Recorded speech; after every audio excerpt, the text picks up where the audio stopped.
आप सभी को हमारा बहुत बहुत नमस्कार। आज हम फिर से सेरिकल्चर दुनिया के मंच पर हैं, सेरिकल्चर की उस तकनीकी बातें करने के लिए, और हमारे साथ सेरिकल्चर दुनिया के मंच पर तकनीकी विशेषज्ञ के रूप में श्री रोमिल पांडे जी भी जुड़े हुए हैं, जिनका मैं जुड़ने के लिए बहुत हार्दिक धन्यवाद करना चाहूंगा।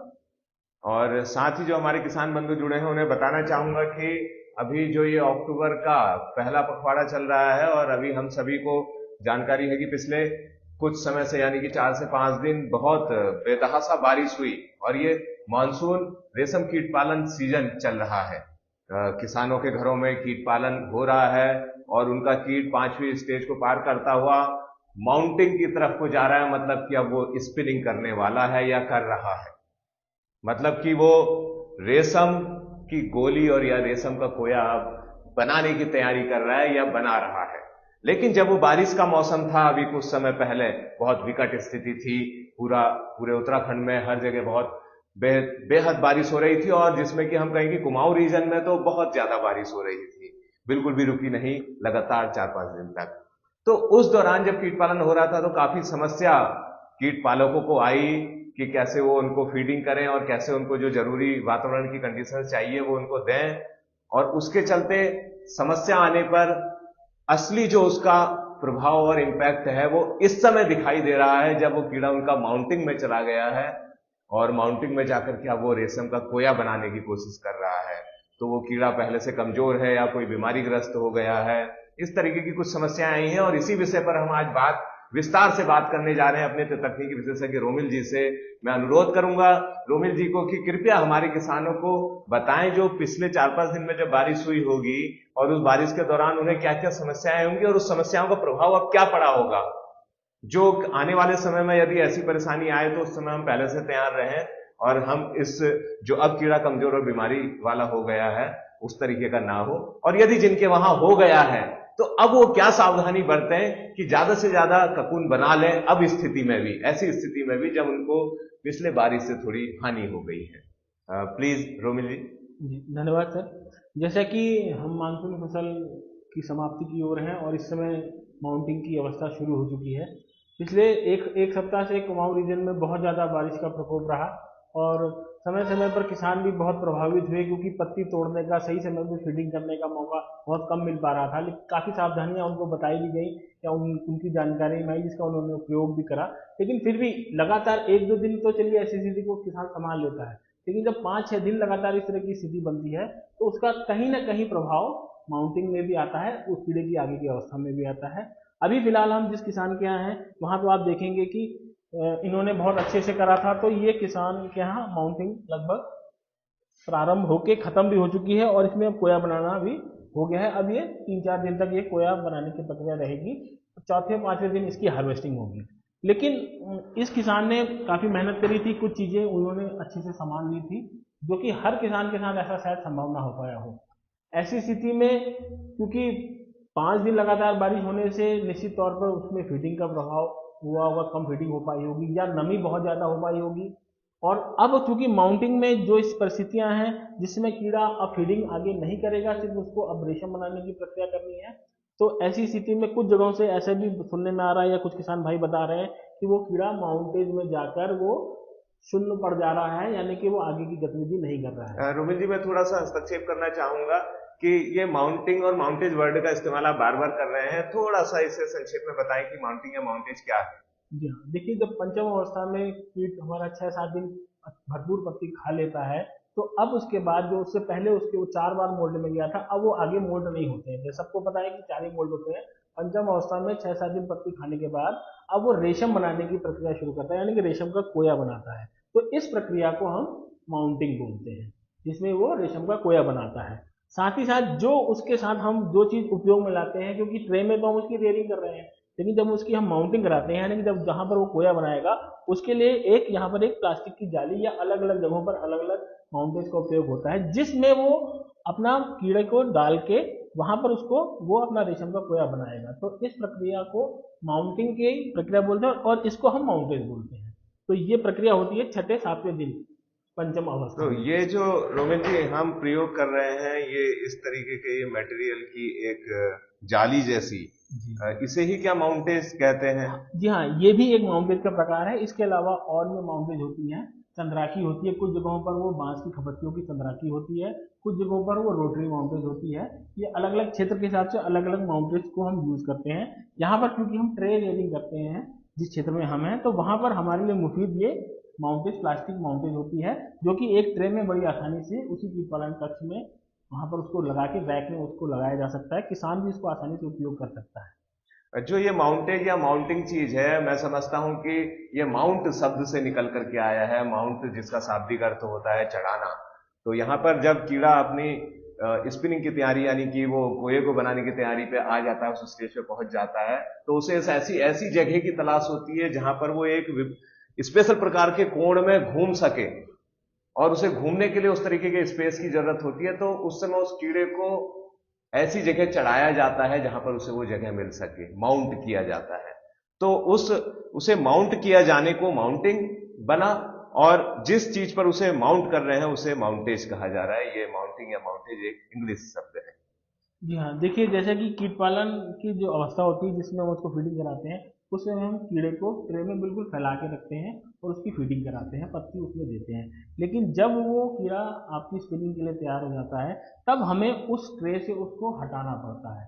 होता क्या है कि जब वो स्पिनिंग शुरू करेगा तो कीड़े को बिल्कुल शुष्क वातावरण चाहिए, उसको नमी बिल्कुल नहीं चाहिए। और क्योंकि ट्रे में दूसरे कीड़े भी होते हैं, हमने उसमें पत्ती दी हुई होती है, उसमें उसका लीटर होता है, बची हुई पत्तियां होती हैं, तो ऐसी स्थिति में अगर वो कीड़ा बहुत समय तक, जो कि स्पिनिंग के लिए यानी कि रेशम बनाने के लिए बिल्कुल तैयार है, अगर वो उसी ट्रे में पड़ा रहेगा और हमारे किसान भाई उसको पहचान कर उसको अलग जगह पर माउंटेन में नहीं चढ़ाएंगे, तो वो अपना रेशम उसी जाल में, उसी ट्रे में छोड़ देता है। क्योंकि उसको तो रेशम बनाना ही बनाना है। अगर हमने सूखी अवस्था में नहीं लाए, माउंटेन में नहीं चढ़ाया, तो मजबूरन उसको अपना रेशम का जाल वहीं पे छोड़ना पड़ता है। ऐसी स्थिति में ना तो वो रेशम का कोई अच्छा बनेगा और वो कीड़ा भी पूरी तरीके से रेशम नहीं बनाएगा। किसान को बहुत ज़्यादा आर्थिक हानि भी हो जाती है। तो किसान भाइयों को माउंटिंग अवस्था को अच्छे से पहचान लेना है, कीड़े को समय पर उठा के उसको इस तरह से माउंटेज में अलग ट्रे में माउंटिंग करानी है। तो रोमिल जी, जो पिछले कुछ समय से जिस विषय पर हम बात कर रहे हैं कि पिछले कुछ समय से जो बारिश होते जा रही थी, उस बारिश की वजह से आज ये सुनने में आ रहा है कि हमारे किसानों के घरों पर जहां वो कीट पालन कर रहे हैं वहां पर कीड़ा थोड़ा कमजोर है, और वो जो स्पिनिंग की हमारी प्रोसेस है उसको करने में थोड़ा ऐसा लग रहा है कि कीड़ा बच पाएगा या नहीं बच पाएगा, क्या ये कपून बना पाएगा या नहीं बना पाएगा। तो पिछले वो 4-5 दिनों की बारिश में क्या ऐसा हुआ होगा कि जिसकी वजह से ऐसा हुआ? देखिए 4-5 दिन लगातार बारिश हुई है, निरंतर 24 घंटे लगातार बारिश हुई है। तो किसान भाइयों ने जो प्रगतिशील थे या जिन्होंने करा भी है, उन्होंने टहनियाँ काट कर एक व्यवस्था बनाई थी कि वो टहनियाँ काट कर अपने घरों में लाए थे, और वहां से उन्होंने कुछ समय बाद पत्तियों के सूख जाने पर उनकी फीडिंग कराई थी। लेकिन ये 1-2 दिन की व्यवस्था तो ठीक होती है, 5-6 दिन करने पे किसान के लिए बहुत समस्या आ रही थी, क्योंकि उनके घरों में ही उतना स्पेस नहीं हो रहा था, उनके दूसरे कार्य भी प्रभावित हो रहे थे। मतलब कि गीली पत्ती उन्हें ना दें, जी हाँ, इस बिल्कुल। वाली चीज को उन्होंने करने की कोशिश की कुछ प्रगतिशील किसानों ने। जी हाँ, जिन्होंने इस तरह की प्रक्रिया अच्छे से अपनाई, उनके यहाँ तो देखिए ये स्थिति हो रही होगी कि इस परिस्थिति में भी ये रेशम बन के तैयार हो रहा है। मतलब उन्होंने उस समय, बारिश तो लगातार हो रही थी और ऐसे में वो पत्ती तो तोड़ के बारिश में ही लाए, वो गीली थी, और जब उसे अपने कीट पालन भवन में लेकर के आए तो उन्होंने उसको खड़ा करके रखा और या किसी अन्य व्यवस्था के द्वारा उसे सुखाया, और सूखने के बाद, सूखने का मतलब बाहर का जो पत्ती में लगा हुआ नमी थी उसको सुखा लिया और फिर कीड़े को फीड जी कराया। हाँ, देखिए अच्छा। इस समय की परिस्थितियों में तो लेकिन कुछ किसानों ने ऐसा नहीं कर पाए जी हाँ, होंगे। वही मैं कहना चाह रहा हूँ, कुछ किसानों ने तो अतिरिक्त प्रयास करे, क्योंकि परिस्थितियां ही ऐसी थी। जिन किसानों ने अतिरिक्त प्रयास कर लिए, मेहनत ज्यादा कर ली थोड़ी, और कीड़े को इस तरह की परिस्थितियां उपलब्ध करा दी कि उनको गीली पत्ती ना पड़े, और उन्होंने समय पे पत्तियों का भी ध्यान रखा। ऐसा नहीं कि पूरे एक दिन में एक ही पत्ती या दो ही पत्ती दी, उन्होंने इस तरह का प्रयास करा कि वो 3 या 4 पत्ती तक भी पहुंच गए। थोड़ी मेहनत ज्यादा करनी पड़ी, तो उन किसानों के यहाँ तो ऐसी स्थिति आ गई है। इसीलिए हमने बार बार ये बात करी है, और हम ये चाहते भी हैं कि जो हमारे किसान हैं वो परिस्थितियों को सही समय में भांप लें, और थोड़ा उस तरीके से अगर अतिरिक्त प्रयास कभी करना भी पड़ रहा है तो उसको कर लें। तो वो स्थितियां होने पर इस तरह की स्थिति आ गई इसका है। मतलब आपका कहना है कि जैसे किसान को ये जरूरी होता है कि अपने कीट को चार फीडिंग, मतलब 4 बार पत्तियां खिलाए, लेकिन बारिश होने की वजह से कई किसान ऐसा हुए होंगे कि वो 2 बार ही पत्ती खिला पाए होंगे या 3 बार खिला पाए होंगे, तो कीड़े को जितना खाना मिलना चाहिए था वो नहीं मिला। तो उससे वो कमजोर हो गया होगा। हाँ देखिए, भोजन ही इस कोए बनाने के लिए बहुत जरूरी है रेशम के कीट के लिए। अगर भोजन में कमी होगी या दूषित भोजन होगा या प्रभावित पत्ती होगी तो वो उसमें कोया बनाने में असर आएगा ही आएगा। तो ये इस स्थिति में किसान को ये करना चाहिए था कि जो जिन्होंने करा है कि उन्होंने पत्ती की निरंतरता बनाए रखी है और पत्ती को उन्होंने सही समय में दिया है, तो उनके यहाँ ये परिणाम इस वक्त सही समय पर कपून बनाने के रूप में दिख रहे हैं। जिनके यहाँ थोड़ी कमी रह गई है वहां पर कीड़ा माउंटेज में जाके थोड़ा रुक रहा है। उसका कारण यह है कि पत्ती की कमी होने से उस कीड़े में थोड़ी सी ग्रोथ कम हुई है, उसको कीड़ा कमजोर हो गया है। और चूंकि अब उसका जीवन चक्र पूरा हो रहा है तो उसको रेशम तो बनाना है, तो वो माउंटिंग अवस्था में तो आ रहा है, लेकिन उसके अंदर उतनी ताकत नहीं है, या कहने की उसकी जो जो सिल्क की ग्लैंड है वो उतनी विकसित नहीं हो पाई है और वो दूसरी चीजों से प्रभावित हुआ है, तो अब वो रेशम बनाने में उसको समस्या आ रही है। तो इसका मतलब उस समय बारिश के समय नमी भी बहुत ज्यादा रही, किसान गीली पत्ती खिलाया उन्होंने, सूखी नहीं खिला पाए, कम फीडिंग दे पाए, जिसका प्रभाव अभी इस पर आया। अब जब ये प्रभाव, अब यदि जो आगे कभी हम कीट पालन ऐसे समय में करेंगे तो हम इन कमियों को दूर करने की कोशिश करेंगे, जो भी मेरे किसान भाई हैं आपसे जानकारी लेने के पश्चात।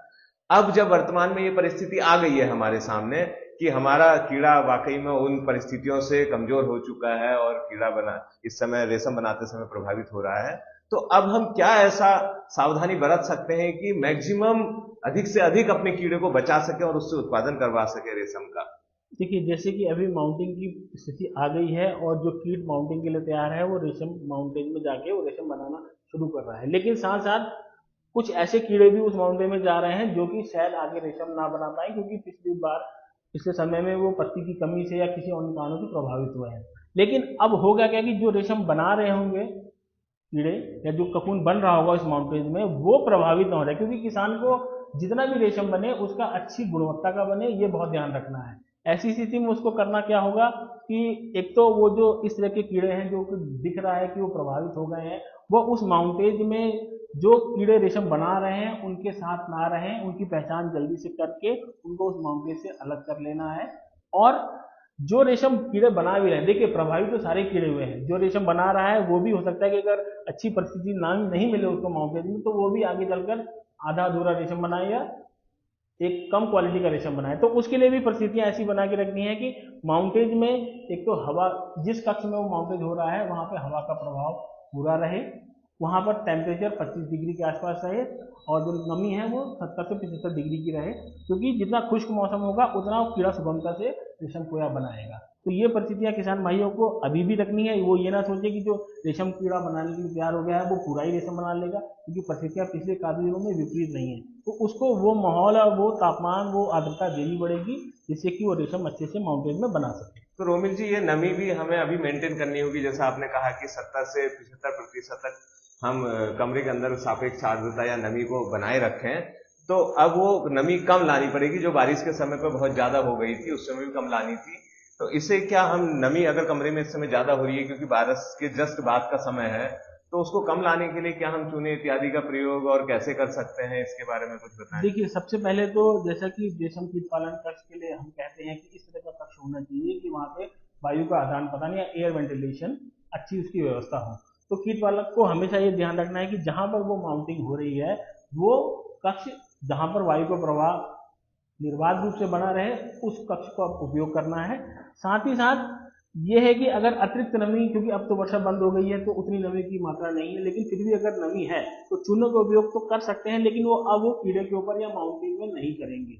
वो कमरे में किसी कोने में एक थाली में एक परात में थोड़ा बहुत चूना लेके वहां पर रख देंगे, जिससे कि वो कक्ष की जो अतिरिक्त नमी है वो चूना उसको सोख लेगा और कमरे में नमी की मात्रा कम हो जाएगी। बाकी चीजें तो उसको कमरे में वायु का प्रभाव बना रहे ये ध्यान रखना है। टेम्परेचर बहुत ज़्यादा ना हो जाए वो ध्यान रखना है, बहुत कम भी नहीं होना चाहिए, क्योंकि थोड़े से ज़्यादा टेम्परेचर में ये इसके लिए 25 डिग्री का जैसे हमने बात करी धीरे धीरे ठंडा भी होता जाता है, सवेरे शाम के तापमान में बहुत अंतर होता है। तो ऐसा तापमान बना के रखे जो 25 डिग्री के आसपास हो, इसकी व्यवस्था उसको करनी है। बाकी ये हवा के लिए भी उसको प्रयास करना कहीं पड़ेगा। किसान ऐसा ना करे कि उसने सोचा कि यार 25 डिग्री का टेम्परेचर बना के रखना है और नमी को कम करना है तो उसके लिए वो हीटर जला दे या कोई बल्ब जला दे, कोई ऐसी व्यवस्था कर ले, तो वो तो गलत बात नहीं, होगी। देखिए हीटर तो हम वैसे भी नहीं कहते, कीट पालन कक्ष में तो हीटर की व्यवस्था नहीं होनी चाहिए। तापमान का जो साधारण से प्रयास होते हैं उन्हीं के माध्यम से आदमी को तापमान बनाना चाहिए। और जो नमी के लिए है, नमी के लिए देखिए आपको यही प्रयास करने हैं कि वो उसमें प्रवाह वायु का अच्छे से बना रहे, जिससे कि वो ठीक ठाक कमरे की व्यवस्था बनी रहे और चूने का जैसे मैंने बताया उपयोग कर ले। बस वही साधारण से उपाय करने हैं। और हीटर और तेज बल्ब इस समय नहीं जलाना चाहिए जिस समय की माउंटेज होता है इस समय, क्योंकि माउंटिंग की अवस्था में कीड़े को जितना अंधकार होगा उतनी वो अच्छे से ककून का उत्पादन, रेशम का उत्पादन कर सकेगा। तो थोड़ी ऐसी व्यवस्था करनी है कि जब माउंटिंग पूरी समाप्त हो जाती है तो उस कक्ष में अंधकार रखें, उसमें ज़्यादा लाइट बिल्कुल ना जलाएं और फिर वो इस तरह से अच्छा इस समय किसानों के घर में इस तरीके की स्थिति हो रही होगी उनके कीटनाशक में कि कुछ कीड़ा तो माउंटिंग स्टार्ट कर दी होगी उसने, और कुछ कीड़ा होगा कि अभी तैयारी में है, हो सकता है पत्ती खा ही रहा हो, जी क्योंकि जी माउंटिंग में जो चला गया है, माउंटेज में जो है वो कीड़ा तो अब पत्ती नहीं खाएगा, वो तो ककून बनाने की प्रोसेस में लग गया है। जो अभी पत्ती खा ही रहा है उसके लिए कोई सावधानी? देखिए, जो कीड़ा पत्ती खा रहा है वो अब उस स्थिति में तो आ गया है कि वो भी रेशम बनाने के लिए बिल्कुल तैयार है। हो सकता है कि इन्हीं परिस्थितियों की वजह जो पिछले दिनों हुई उसका विकास अभी उतना ना हो कि वो माउंटिंग शुरू कर दे। तो ऐसी स्थिति में किसानों को प्रयास ये करना है कि वो पत्ती की मात्रा भरपूर रखें, यानी कि जो समय पहले थे निर्धारित थे, बीच में जो प्रभावित हो गए थे उनको पुनः वो उसी तरीके से 4 बार पत्ती दें और भरपूर मात्रा में दें। एक चीज का और ख्याल रख लें, क्योंकि इस समय जो कीड़ा है वो जैसा मैंने पहले बताया कि वो अब रेशम बनाने के लिए तैयार है, तो इसमें किसान भाई पूरी पत्ती का उपयोग नहीं करेंगे, काट के पत्ती देंगे, क्योंकि अब वो खाएगा नहीं। वो जितना भी थोड़ा बहुत उसको खाना है वो खा लेगा, बाकी उसको अब सूखा माहौल चाहिए, ट्रे में सूखा चाहिए। तो अगर ज्यादा पत्ती या पूरी पत्ती हम डाल देंगे तो जो कीड़ा है वो ये हो सकता है कि उस पत्ती के नीचे ही छुप जाए और उसी के नीचे वो थोड़ा बहुत रेशम बनाने का अपना शुरू कर दे और वो जाल फेंक दे। और वो चूंकि नमी की अवस्था है तो वो रेशम बना भी नहीं पाएगा, लेकिन वो कीड़ा वहां पर अपना काफी रेशम बर्बाद कर देगा और फिर वो वहां से डिस्टर्ब हो जाएगा, जिससे कि वो उच्च गुणवत्ता का जैसा कि रेशम कोया होना चाहिए वो नहीं बन पाएगा। इससे किसान का काफी नुकसान हो जाएगा। अच्छा, इसका मतलब है कि उसको पूरी पत्ती इस समय ना दी जाए, पत्ती काट के छोटी दी जाए जब वो माउंटिंग की लास्ट स्टेज में माउंटिंग की तैयारी कर रहा है, उस जगह पर पहुंच गया जी है। हाँ, बिल्कुल उस समय उसको काट के ही पत्ती देनी, जिससे कि वो कीड़ा आसानी से पहचान में भी आ जाता है और उसके मूवमेंट से भी हम पहचान लेते हैं कि ये कीड़ा किस तरीके से कहाँ पर पका हुआ कीड़ा है, यानी पका हुआ मतलब जो रेशम बनाने के लिए तैयार है। किसान उसको आसानी से चुनकर उसको माउंटेन में डाल भी लेता है और इससे नमी की स्थिति से भी वो पका हुआ कीड़ा जो माउंटिंग के लिए तैयार है वो बच जाता है और वो अच्छे से माउंटिंग कर सकता है। मैं रोमिल जी का बहुत बहुत धन्यवाद देना चाहूंगा कि आपने हमें इतनी सारी जानकारियां साझा की, और अपने किसानों को ये कहना चाहूंगा कि आप इन प्राप्त जानकारियों का जरूर लाभ उठाएं और तत्काल तुरंत जाकर के, क्योंकि ये तुरंत आपको आवश्यकता है, तुरंत इन सारी सावधानियों को फॉलो करें, इनका आचरण करें, ताकि आप ज्यादा से ज्यादा रेशम कोए का उत्पादन कर सकें। अब आप सभी को आने वाले समय के लिए हमारी तरफ से बहुत बहुत शुभकामनाएं।